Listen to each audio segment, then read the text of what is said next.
ফিলিস্তিনের ভাইদের জন্য আমাদের করণীয় কি? ভাই শাহাদাত ফিলিস্তিনের ভাইদের জন্য আমাদের অনেক বড় একটা করণীয় আছে। সেটা হলো যে তাদেরকে যারা খুন করছে, তাদেরকে যারা হত্যা করছে, তাদের উপর যারা স্টিমরোলার চালাচ্ছে এবং সন্ত্রাস করছে,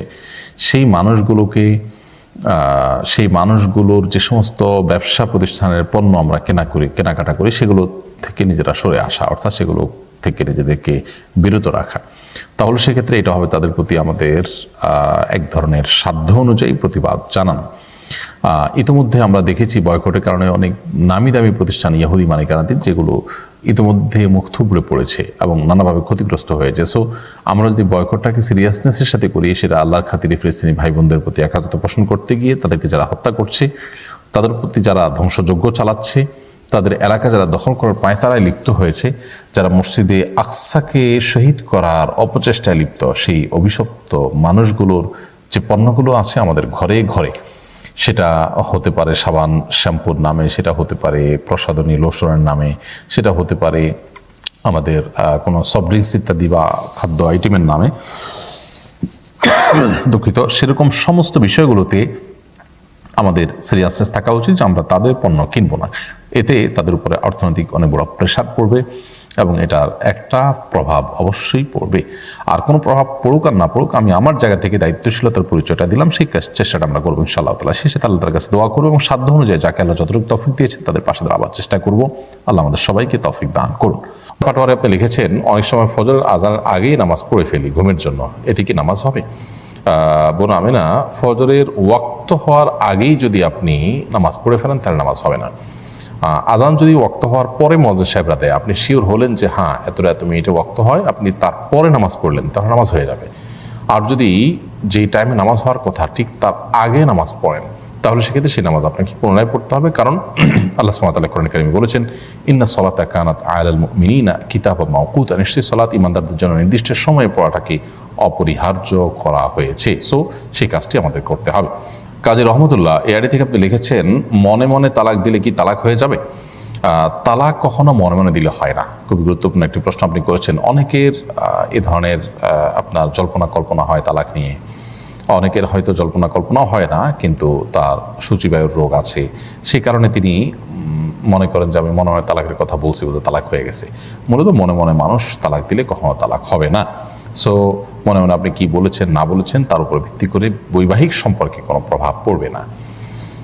তালাকের কথা যখন মানুষ মুখে উচ্চারণ করে তখন সেটা তালাক পতিত হতে পারে, যদি সেটা তালাক পতিত হওয়ার মতো হয়।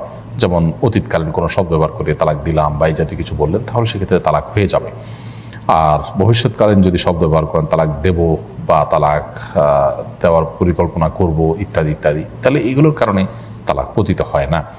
তালাকের বিষয়টা অত্যন্ত স্পর্শকাতর হওয়ার কারণে এই বিষয়ে স্পেসিফিক কোনো ফতোয়া যদি দরকার হয়, স্পেসিফিক কোনো ঘটনার ভিত্তিতে যদি তালাকের মাসালাত জানার দরকার হয়, তাহলে সেক্ষেত্রে অবশ্যই কোনো ভালো আলেমের কাছে সাক্ষাৎ করে বিস্তারিত তার কাছে বলে তারপর উত্তর নেওয়ার চেষ্টা করতে হবে।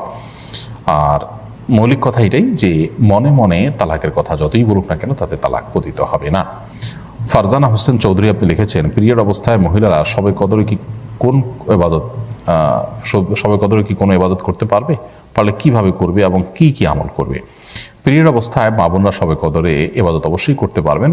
তাদের জন্য যেহেতু নামাজ নিষিদ্ধ, রোজা নিষিদ্ধ, এছাড়া কোরআন কারীমের তেলাওয়াত স্পর্শ নিষিদ্ধ, এছাড়া বাকি যত ইবাদত আছে সেগুলো তারা করতে পারবেন। সেটা হতে পারে জিকির আজকার, সেটা হতে পারে দোয়া দুরূদ, সেটা হতে পারে আপনার আল্লাহ তাআলার কাছে কায়মের বাক্যে দোয়া করা, প্রার্থনা করা, ইসলামী বই পুস্তক পড়া, সৎ কাজের আদেশ দেওয়া, অসৎ কাজের বাধা প্রদান করা, এরকম আরো যত রকমের ভালো কাজ হতে পারে, দান সাদাকা করা, সেই কাজগুলো তারা করতে পারবেন। কোরআন কারীমের তেলাওয়াত শ্রবণ করা, শোনা, দ্বীনি কোনো কথাবার্তা শোনা, আল্লাহ তাআলার কাছে বিশেষ করে সবচেয়ে বড় গুরুত্বপূর্ণ বিষয় হলো দোয়া করা।